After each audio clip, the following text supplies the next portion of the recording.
성경 말씀은 시편 90편 14절부터 17절까지입니다.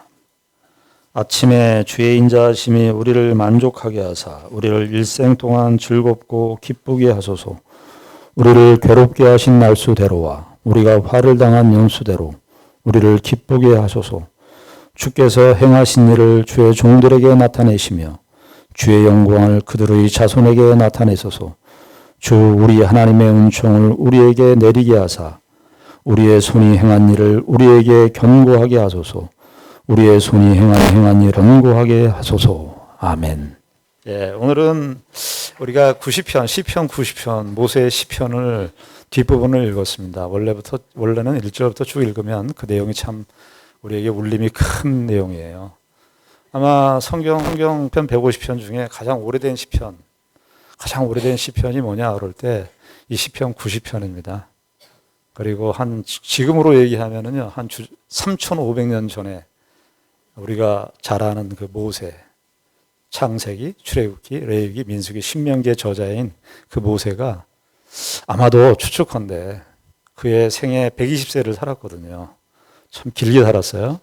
120세에 자신의 이제 마지막 삶의 끝자락에서 그 하나님께서 우리의 인생 속에서 하나님과 우리 인간 그리고 우리는 어떻게 하나님 앞에서 살아야 되는가 하는 것들을 이 시적인 언어를 통해서 시를 써서 아마 모압 평지를 바라보면서 그리고 가나안 땅은 들어가지도 못하고 가나안 땅을 멀리서 바라보면서 한편으로는 출애굽 2세대들 젊은 세대들을 바라보면서 그리고 자신의 개인과 이스라엘 민족을 하나님께서 어떻게 역사하셨는지를 회고하면서 쓰는 시편, 그것이 시편 90편입니다. 여기 오늘 표제에 보면 하나님의 사람 모세의 기도라고 되어 있어요. 성경은 어떤 한 인물을 이야기할 때 여러 가지 수식어를 붙이지 않아요. 그냥 하나님의 사람이면 되는 거예요. 하나님의 사람이라고 하는 것은 하나님께서 그의 인생 속에서 함께 하셨던 사람, 동행했었던 사람, 하나님께서 그의 인생을 한번 선택하시고 그 선택이 영원까지 이어지는 사람.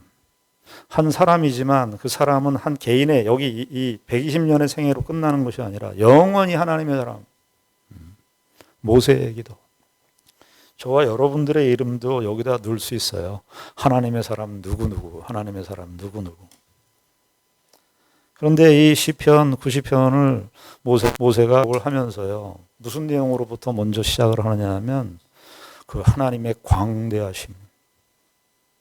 짧은 시는 길게 서술하지 않잖아요. 시는 짤막한 언어로 아주 그 축소된 언어로 풍성한 내용을 이렇게 상상하도록 만드는 게 시의 아주 중요한 특징 아닙니까? 1절, 2절을 보게 되면은 주여 주는 대대에 우리의 거처가 되셨나이다. 산이 생기기 전 땅과 세계도 주께서 조성하시기 전 영원부터 영원까지 주는 하나님이시라. 특별히 90편 2절에 영원부터 영원까지 주는 하나님이시라. 모세가 어떻게 영원하신 하나님을 제한된 이 시간 속에서 사는, 공간 속에서 사는, 제한된 공간과 이 시간 속에서 사는 인간이 어떻게 영원하신 하나님을 노래할 수 있을까요? 이 모세는 120세를 살았지만 그도 이 시간 속에서 살고 있어요. 모세도 시간 속에서 살고 있고요. 우리도 시간 속에서 살고 있습니다. 그 시간 속에 있는 존재가 시간의 한계를 벗어날 수 없는 존재가 어떻게 영원하신 하나님을 그렇게 고백하고 노래할 수 있을까요? 모세는 신앙의 어떤 경험들 이런 얘기들을 하는 게 출애굽도 경험했잖아요. 얼마나 대단한 드라마틱한 사건이 많았습니까? 그런데 그 사건을 다 뒤로 하고 그 모든 그의 생애 속에서 모세의 출생은 얼마나 기가 막힙니까? 그 어목한 그 애굽의 바로에 태어난 지 1년 된 애들은 다 나일강에 죽음을 당해야 되는 그 비참한 그 엄혹한 명령 속에서 살아남아서 모세람이 물속에서 건짐을 받았다 이런 뜻이에요. 아마 모세의 어머니가 요게벳이 유모 활동을 하면서 모세가 너 어떻게 태어났는지, 너 어떤 과정을 거쳐서 이 세상 속에서 살고 있는지를 알려줬을 거예요. 모세는 그런 경험, 자기의 인생 시작이 정말 아주 간단하게 그냥 사람들이 결혼해서 그렇게 태어났다 그런 차원이 아니라 정말 기적적인 출생, 기적적인 보호하심으로 자기가 태어났다는 사실을 알게 되었을 겁니다. 40년간의 애굽의 그 바로의 궁 속에서 왕자의 교육을 받았고요. 남부러울 것 없이 추앙을 받았던 존재였습니다. 그런데 계속 마음속에 드는 것은 자기 존재에 대한 그 의식이었어요. 나는 이스라엘 사람, 하나님의 언약을 받은 사람인데. 그리고서 그 여러 가지 경로를 거쳐서 우리가 잘 아는 대로 출애굽기 3장에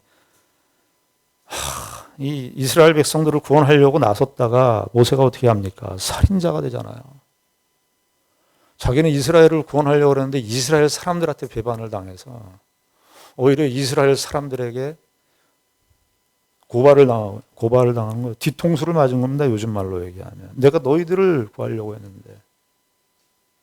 오히려 이스라엘 사람이 애굽의 지도자에게 고발을 해서 모세는 그 40년의 망명 생활을 하죠. 이스라엘 애굽 땅도 아니고, 그러니까 천양지차죠. 그게 하늘과 땅의 격차를 경험한 겁니다. 애굽의 바로의 궁에서 정말 남부러울 것 없이 살고 있었던 모세가 하나님의 약속을 지키기 위해서 이스라엘을 구원하겠다고 하는 그 결심과 각오가 대단했는데요. 하나님은 그때는 역사하시지 않고 오히려 자신은 살인자의 누명을 씌우고 도망가는 그런 신세를. 그래서 보니까 이스라엘 땅도 아니고 애굽 땅도 아니고 미디안의 이드로의 장애 밑에서 40년간 목동 생활을 하죠. 목동 생활. 아마 이때까지는 모세는 하나님에 대해서 원망이 아주 극도에 달했을 겁니다. 하나님 정말 이러시기에요. 우리가 쏟아붓는 모든 하나님에 대해서 불경건할 때, 하나님을 신뢰하지 않을 때, 우리의 인생이 피곤하고 답답하고 절망 가운데 있었을 때 하는 우리의 모든 발언들을요, 모세는 다 했을 겁니다. 목동을 하면서 그 양을 치면서 40년 동안.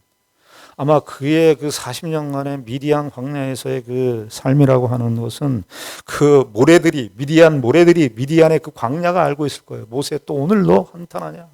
너 또 오늘 하나님 원망하냐? 그런데 어느 날 40년이 지난 어느 시점에 그 모세가 늘 했었던 지역이었어요. 모세가 늘 그 광야에서 그 시내산 광야까지 늘 왔다 갔다 했었던 그 일상이었습니다. 그런데 어느 날이었어요. 아마 모세는 그저 그런 날이고 내가 매일 목동의 삶을 벗어날 수 없고 나는 인생 패배자고 나고 자고 내가 무슨 하나님 앞에 인생에 쓸모가 있나. 아마 나는 그냥 내 혼자 살아가는 거 그냥 살아가는 게 다라고 생각하고 그저 그렇게 목동을 양을 치면서 그렇게 어느 날 그렇게 살았던 거예요. 그런데 어느 날 옛날 영어 우리 책에 중학교 때 배웠던 영어 책에 이런 게 있어요. One day sudden. 어느 날 갑자기 그 어느 날은 하늘에서 무슨 게 아니라 모세의 일상 속에 모세가 그냥 신경질 부리고 원망하고 자신의 인생에 대해서 절망하고 탄식하고 거의 눈물로 밤을 새우는 그 인생 속에 그 일상에 하나님께서 나타나셔서 떨기나무 늘 봐왔던 떨기나무예요. 늘 봐왔던 자기가 보았던 떨기나무. 늘 일상에서 늘 보았던 그 떨기나무에 하나님이 나타나셨는데 하나님은 안 보이시고 떨기나무인데 떨기나무에 불이 붙으면 타서 재가 돼야 되는데 재가 되지 않고 그대로 있는 거예요. 그런 현상을 목격하셨습니까? 늘 보았던 그 떨기나무인데 그 떨기나무가 타지를 않고 일단은 시각적인 현상에서 자기가 이제까지 일상에서 경험하지 못한 그 신비를 본 겁니다. 그리고 음성이 들리죠. 모세야, 모세야, 모세야, 모세야. 네가 선 곳은 거룩한 곳이니 내 신을 벗어라. 이게 시간 속에서 사는 한 인간이 시간 속에서 사는 시간의 그 한계, 그 시간의 그 경험, 시간의 틀 속에서 경험할 수밖에 없었던 그 존재인 그 모세가 영원하신 하나님을 그 일상의 공간 속에서 떨기나무라고 하는 그 나무 속에서 영원하신 하나님을 만나게 되는 거예요. 그분이 영원하신 하나님인지는 아마 그가 분명하게 확인하지 않았을 거예요. 그래서 모세와 출애굽기 3장에 대화가 나오죠.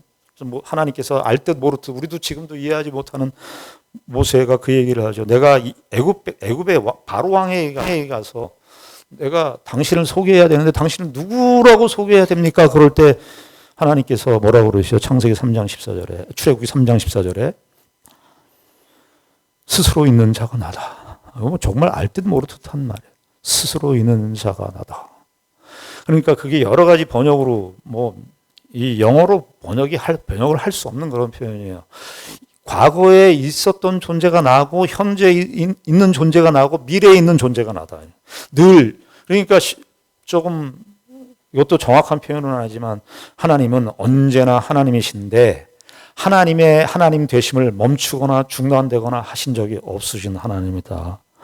알 듯 모를 듯한 모세의 인식의 지평 속에서는 담을 수 없는 그 영원하신 하나님의 자기 존재를 밝히시는 그 음성을 모세가 듣습니다. 그리고 떠나죠. 그런데 그 이후의 생애 속에서요, 모세의 생애 속에서는 사실은 이 영원하신 하나님을 만나는 그의 좁은 인생 속에 그의 짧은 시간 속에 시간이라고 하는 모세의 120년이라고 하는 그 시간 속에 말이죠. 그 영원하신 하나님이 들어와서 너무 풍성해지는 거예요, 이게. 무엇을 통해서 또 우리가 확인할 수 있게 되죠? 애굽에서 종살이하고 있었던 이스라엘 백성들을 구원하시는데 모세는 예측도 못했어요. 10가지 재앙을 통해서 그 강대국인 애굽을 무릎 꿇리시는 그 하나님. 나중에는 장자의 재앙을 통해서 그 애굽을 무너뜨리시는 애굽이 그 이스라엘 백성들을 토해낼 수밖에 없는 그 역사를 일으키시는 그 하나님. 마지막 결정적으로는 홍해를 가르시는 거예요. 홍해를 가르시는. 모세는 그가 그의 인생 속에서 이스라엘 백성들을 인도하는 그의 개인의 출생과 이스라엘을 인도하는 그 과정 속에서 영원하신 하나님. 이게 사실은요, 90편 1절 2절이 주는 대대 영원부터 영원까지 주는 하나님이시다. 이 고백이요, 그냥 추론을 해서 조직신학 우리 배울 때 처음에 실론 배울 때 주는 하나님은 영원하시고 무변하시며 무소부재하시며 불변하시며 이런 그 철학적인 형이상학적인 개념으로다가 하는 게 아니에요. 모세는요, 이 자신의 인생, 자기가 시를 쓰면서 쭉 120년 동안 이제까지 이스라엘 백성들과 함께한 모든 역사를 볼 때에 감당할 수 없는 겁니다. 뭐를 감당할 수 없냐면 영원하신 하나님이 감당할 수 없는 거예요. 내 인생 속에, 역사 속에, 내 인생 속에, 이 이스라엘의 역사 속에 영원하신 하나님으로밖에는 표현할 수밖에 없는 그 하나님의 영원하심을 그가 그의 인생 속에서 경험한 것이죠. 홍해를 가르시는 그 하나님, 그런 기적들, 또 만나와 메추라기를 이스라엘 백성들에 부어주시는, 날마다 이스라엘 백성들이 의식하지 못할 때라도 만나와 메추라기를 구름 기둥과 불 기둥으로 인도하시는 그 하나님의 역사를 보면서 어떻게 영원하신 하나님이라고 고백하지 않을 수가 있겠습니까? 그런데 가장 결정적인 것이 뭔 줄 아십니까? 성막 사건입니다. 성막. 아니, 그 하나님은 그 출애굽 사건 속에서 하나님의 능력도 알았어요. 하나님의 그 능력의 그 대단한 하나님의 능력도 알았어요. 그런데 그 하나님이신 그분께서 자신을 낮추셔서 이스라엘 백성들, 죄인들과 만나시겠다고 하는, 아니 우리는 이 시간 속에서 살고 있는데 하나님께서는 영원하신 하나님인데, 시간적으로 영원하신 하나님인데, 그 영원하신 하나님이 스스로 자신을 낮추셔서 이 시간 속에 들어오셔서 우리와 함께, 죄인들과 함께 동행하시기 위하여 성막을 만드시는 이 사건 속에서, 그 하나님은 영원하신 하나님일 뿐만 아니라 그 하나님은 나와 함께 동행하시기를 기뻐하시는 하나님, 그 성막 사건은요, 시간적으로 하나님께서 낮아지심이고 공간적으로도 하나님 낮아지심이에요. 시간적으로는 영원하신 하나님인데 그 영원하신 하나님이 시간 속에 들어오셔서 성막에 들어오신 거예요. 성막에. 내가 성막에 너희들과 만나겠다는 그 시간 속에. 그리고 동시에 공간은 뭡니까? 하나님은 무서워부재하시에요. 편재하신 하나님이신데 스스로 낮추셔서 성막이라고 하는 이 공간 속에 하나님이 낮춰주신 거예요. 그래서 이 90편 1절 2절은 그 두 가지를 다 함축하고 있는 겁니다. 하나는 공간적인 낮아지심, 하나는 또 시간적인 낮아지심. 이 1절에 보면 주여 주는 대대에 우리의 거처가 되셨나이다. 아는 거예요. 모세는 성막에 들어오신 그 공간적으로 낮아지시는 그 하나님은 그러니까 그 하나님이 통치하시고 다스리시는 모든 것이 우리의 거처가 되십니다. 하나님 그분이 우리의 거처가 되십니다. 여러분, 다윗이 시편 18편에 그 말을 하죠. 하나님은 나의 피난처시요 피할 바위시요 나의 피할 바위시요 나의 뿌리시요 하나님만이. 여기 주여 주는 대대에 하나님이 우리의 집이십니다. 내가 하나님을 잊을진 몰라도, 내가 하나님이 없다고 생각할지 몰라도 하나님은 영원히 하나님이시고 우리의 시간과 공간 속에, 우리의 세계 속에, 우리의 삶 속에 하나님이 함께 하신다는 사실을 고백하고 있는 겁니다. 그런데 말입니다. 시편 90편은 1절 2절로 끝이 나질 않습니다.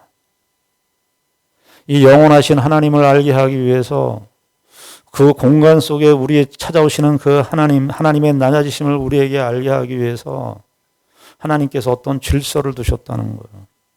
인간이 웬만해서 깨닫지 못하니까 이 하나님의 영원하심을, 하나님이 어디 있어? 차라리 하나님을 믿어 내 주먹을 믿지. 지금 이 세상에 무슨 영원하신 하나님이 있어? 그리고 하나님이 어떻게, 초월하신 신이 어떻게 인간의 세계 속에 들어와?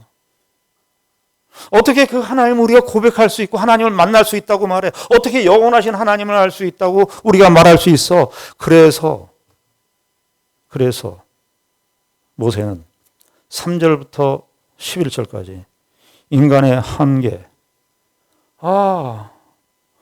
이것을 통해서 인간이 하나님을 우리가 만나야 되겠구나, 하나님을 찾아야 되겠구나 하는 그런 의식을 갖도록 3절부터 11절까지 인간의 연약성, 인간의 허무, 그것을 말하는데요. 3절부터 주께서 사람을 티끌로 돌아가게 하시고 말씀하시기를 너희 인생들은 돌아가라 하셨사오니. 여러분, 모세오경을 누가 썼습니까? 모세가 썼습니다. 너무 당연한 이야기죠. 모세가 아마 출애굽 경험을 하고 나서, 성막 경험을 하고 나서 아마 창세기를 기록했을 것으로 보입니다. 창세기는 이스라엘 백성들에게 그 너희들 출애굽 시켜주신 하나님이 어떤 하나님인 줄 아는가? 그 하나님은 이 세상의 만물을 창조하신 하나님이셔. 그것을 알리기 위해서 창세기를 기록한 것으로 보입니다. 그런데 무엇도 동시에 알아야 되냐면 우리의 지금 이스라엘 백성들과 너희들의 현재가 우리들의 현재가 지금 왜 이런 지경에까지 와 있는 줄 아는가? 아담의 타락 때문에 그래. 하나님께서 그들에게 복 주시기 위해서 에덴 동산을 창설해 주셨는데 인간이 뱀의 유혹을 받아서 사탄의 유혹을 받아서 그 질서를 깨뜨리고 하나님을 저항하기 시작했어요. 그 에덴 동산이 다 파괴가 되었어. 하나님과 인간과의 관계가 파괴되고 인간과 인간 사이의 관계가 다 파괴되고 인간과 자연과의 관계가 다 파괴됐어요. 저는요 가끔 요즘에 등산을 다닙니다마는 이런 생각을 했어요. 야, 사람들이 이렇게 오염시키고 부패시키고 이 환경을 다 이렇게 망가뜨렸는데도 야, 자연은 아름답구나. 어느 날 비 온 날 요즘 장마가 시작됐지만 장마 되기 전에 비 온 다음 날 아침에 등산을 갔는데요. 야, 나무가 말입니다. 비 와서 나무가 비를 맞아서 척척해진 게 아니에요. 그 땅 속에 비가 충분히 내려져서 나무가 그 땅 속에 있는 수액을 쫙 받아들여서 나무가 이렇게 흥건하게 젖어 있는 거예요. 그런데 그 나무에 말입니다. 나무에 그 옹이가 있거든요. 그 옹이에 바로 그 옆에 조그만 이름도 알 수 없는 조그만 새싹 하나가 있는 거예요. 근데 그 새싹 끝에 물방울이 탁 달려 있는 거예요. 나도 이제 수분을 많이 먹어서 이 수분을 빼낼 수밖에 없어요.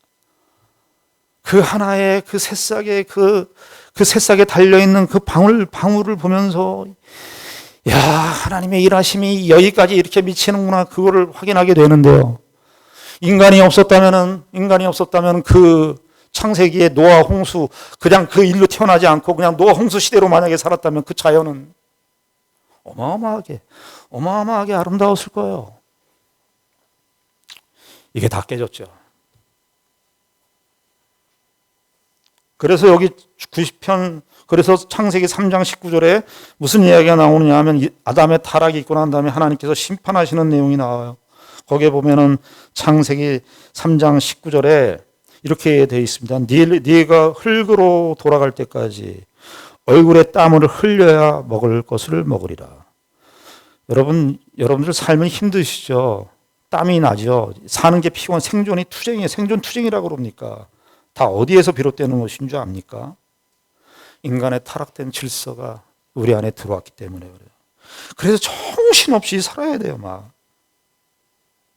가시와 엉겅퀴가 해산하는 고통이 있다 그러는데 해산하는 고통 정말 부인들이 알죠. 아내들이 알던데 해산하는 고통이 10개월간 그 아이를 이렇게 수태하고 나중에 낳을 때 고통이 있지만 그것만을 얘기하는 게 아니에요. 자식을 키울 때 얼마나 고통스럽습니까? 부모들이 다 힘들어하는 게 자식이 내 마음대로 안 된다는 거예요. 자식이. 어디 가나 속 얘기를 좀 들어오면 자식이 내 마음대로 안 된다는 거예요. 그런데 그렇게 말하는 그 부모도 부모한테 속썩이는 존재였어요. 가시와 엉겅퀴는요, 오늘날에 이 수구에서 땀을 흘리고, 가시와 엉겅퀴, 남편과 아내의 관계, 거기 남편과 아내의 관계가 나오죠. 남편은 계속해서 아내를 지배하려고 하고, 아내는 계속해서 남편을 지배하려고 하는 거예요. 다 죄의 싹들입니다. 그런데 지금 이 모세는 창세기 3장 19절에 있는 이 말씀, 내가 흙으로 돌아갈 때까지 얼굴에 땀을 흘려야 먹을 것을 먹으리라. 내가 그것에서 취함을 입었음이라. 너는 흙이니 흙으로 돌아갈 것이니라 하시니라. 그랬죠? 이 돌아간다는 말을 여기 90편 3절에서 쓰는 거예요. 주께서 사람을 티끌로 돌아가게 하시고 말씀하시기를 너희 인생들은 돌아가라 하셨사오니. 여기 인생들이라고 되어 있지만 너무 현대적 번역이에요. 아담의 자손들이요. 아담의 자손들은 돌아가라. 창세기 3장 19절을 시적으로 약간 바꿔서 표현한 건데요. 돌아가라. 여러분, 인간의 질서가 인간의 모든 삶의 희노애락과 지금까지 지나온 모든 역사, 인류의 역사 모두는 이 하나의 말씀, 흙으로 돌아가라는 이 말씀 앞에 다 종속되어 있습니다. 다 거기에 짓눌려 있어요. 그 틀을 주께서 사람을 티끌로 돌아가게 하시고 흙으로 지어서 흙으로 돌아가게 하신다는 이 운명을, 이 숙명을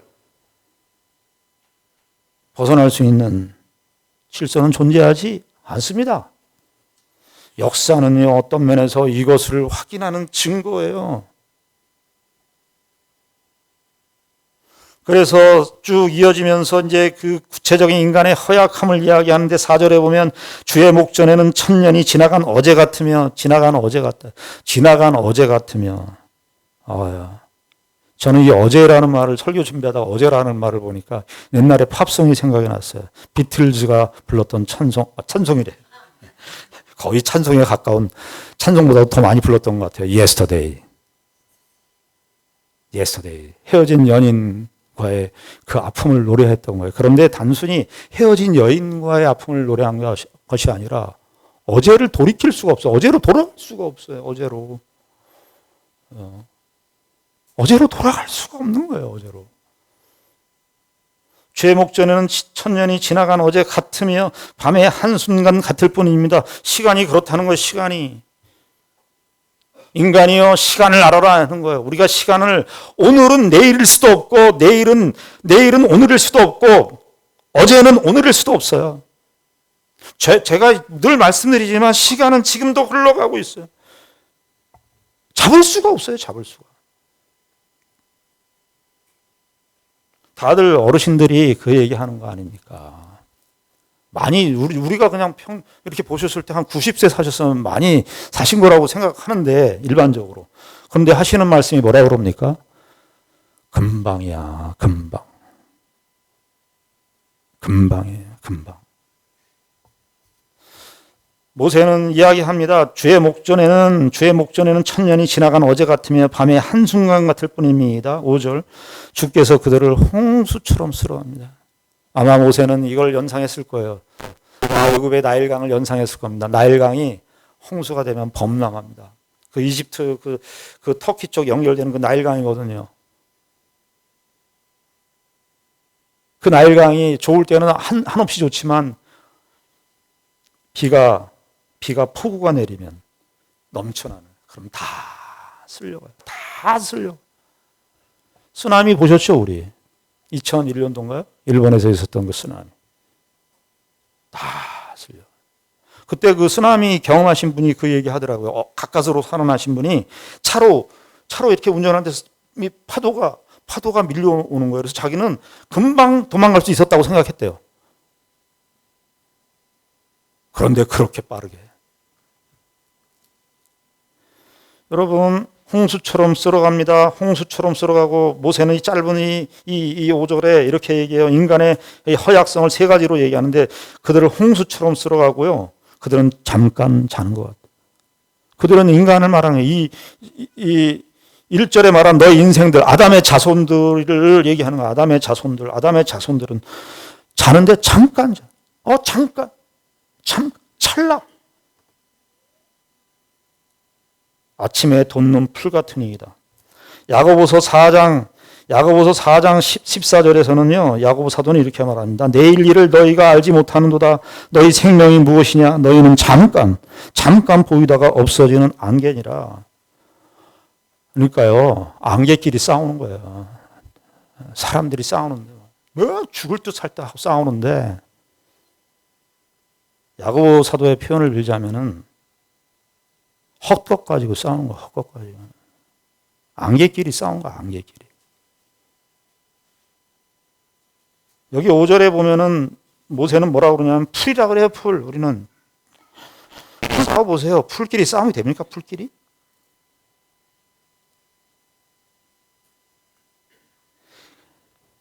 그 톨스토이의 책에 그 부활이라고 하는 책을 아주 긴 책인데 제가 그걸 잡기 시작해서 읽기 시작했는데요. 거기 그 주인공 안드레이하고 그 피에르라고 하는 사람이 둘이 오랜만에 만나서 대화하는 내용이 나와요. 무슨 내용이 나오냐 하면은 거기 이렇게 얘기해요. 인간들이 뭐가 옳거나 그르다고 생각할 때보다 더 큰 착각에 빠지는 경우가 없다. 이것만큼 착각에 빠지는 경우가 없다. 그래서 싸우는 거예요. 그래서. 풀임을 알아야 돼요. 풀임을 알아야 돼요. 안개임을 알아야 돼요. 안개임을. 그래서 여기 7절에 보면 우리는 주의 노에 소멸되며 주의 분내심에 놀라나이다. 주의 노에 소멸되며 주의 분내심에 놀라나이다. 왜 주의 노와 주의 분내심이 나오느냐? 8절입니다. 주께서 우리의 죄악을 주의 앞에 놓으시며 우리의 은밀한 죄를 주의 얼굴빛 가운데 두셨나이다. 주의 얼굴빛 가운데 두셨나이다. 여러분 아무리 가까워도요, 부부가 아무리 가까워도 부부가 가장 가까운 관계인데도요, 자기의 죄는 다 모릅니다. 아내가 남편의 죄를 다 안다고요? 모릅니다. 남편이 아내의 죄를 다 안다? 모릅니다. 우린 내가 죄를 지었는데도 그 죄의 생리를 어떻게 따라갔는지도 우린 다 잊어버립니다. 그러나 하나님은 그러시지 않습니다. 여기 8절에 주께서 우리의 죄악을 주의 앞에 놓으시며 우리의 은밀한 죄를 주의 얼굴빛 가운데에 두셨나요? 사람들이 뭐 어떤 재난을 당하거나 그러면 내가 뭘 잘못한 게 있어 그러는데 그거 두고 볼 일이에요. 은밀한 죄를 주의 얼굴빛 가운데 두셨어요.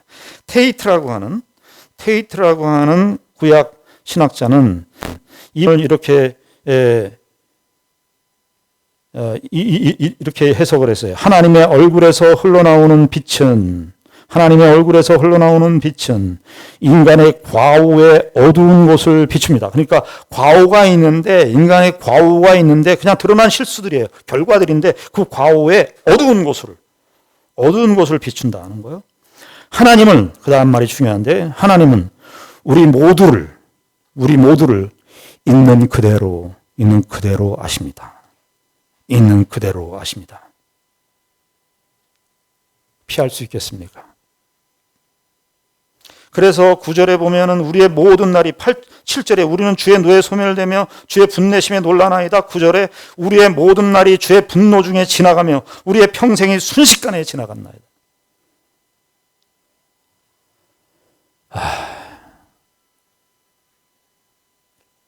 죄밖에 지은 거 없는 것 같아요.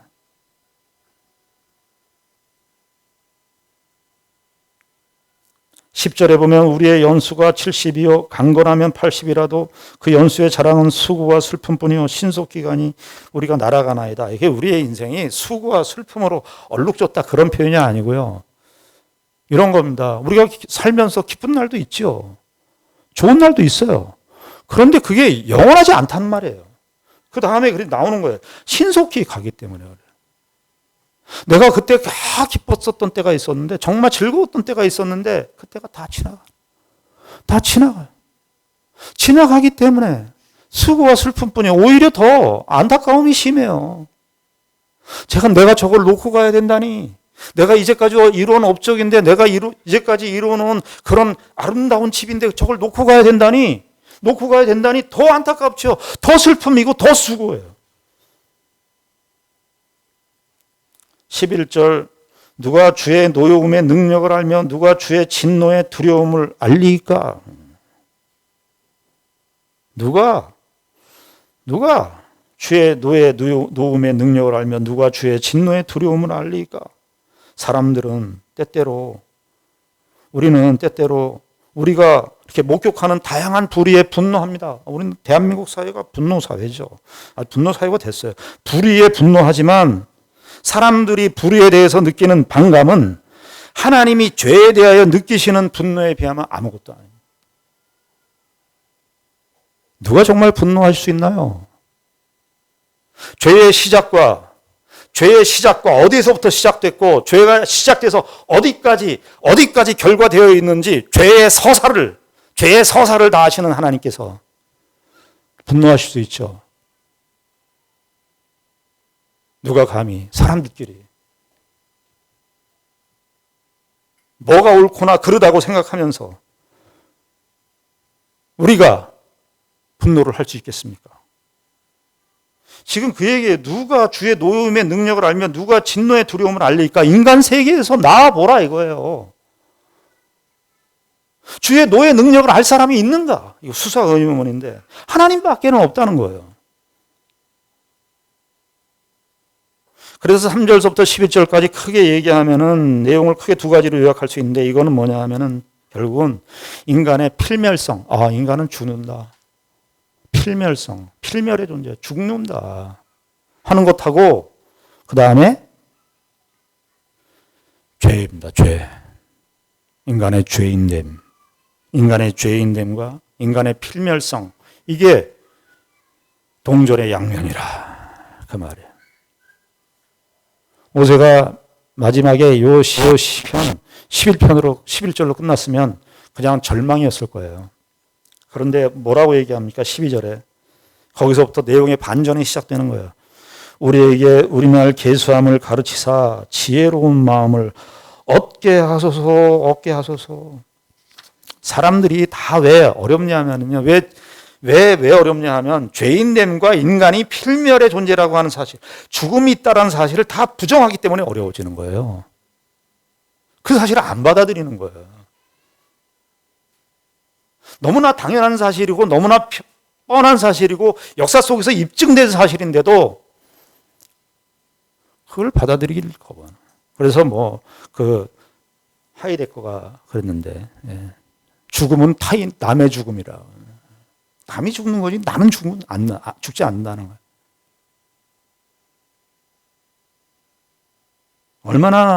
얼마나 사람들의 그 무지가 여기에서 비롯되는 거예요. 무지가 똑똑하다 똑똑하지 않다 그게 아니라 우리 인생이 어떤 인생인지 인생의 본질을 알고 우리가 죄인임을 인정하는 데서부터 12절에 지혜가 나오는 거예요.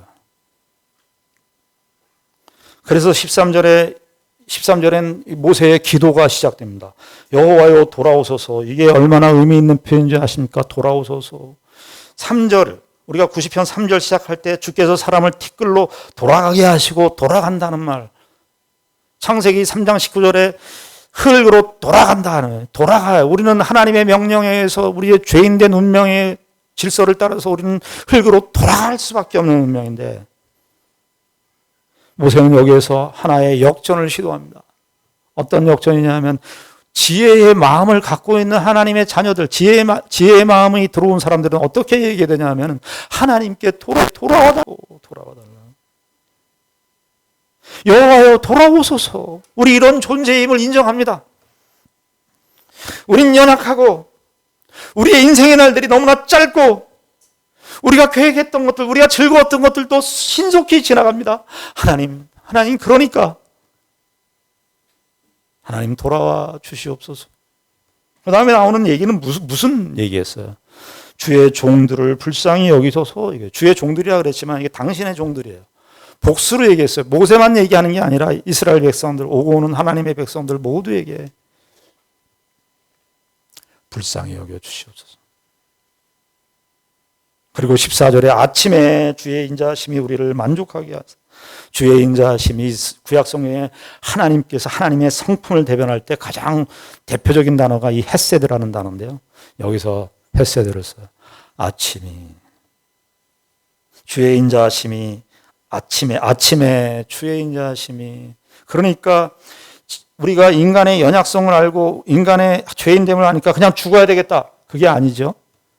그럼 죽어야 마땅하네. 그냥 죽자. 그게 아니라 다시 돌아와서 우리의 지금 현재. 그래서 모세가 아침이라는 말. 아침. 우리의 아침. 우리의 일상.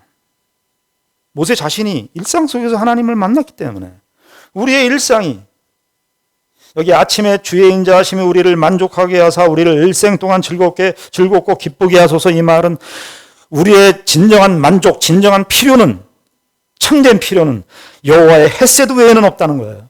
하나님의 은혜로우심, 하나님의 인자하심 외에는 우리의 영혼의 궁극적인 필요를, 그 만족을 채울 수 있는 존재는 여호와의 인자하심 외에는 없다는 겁니다. 여러분 세상이 사람들이 가진 걸로 제발 비교하지 마세요. 하이데거가 또 그 말을 했어요. 타인의 하이데거가 그랬나 자크라강이 그랬나. 제가 책을 요즘에 너무 읽어가지고 누가 누군지 모르겠어요.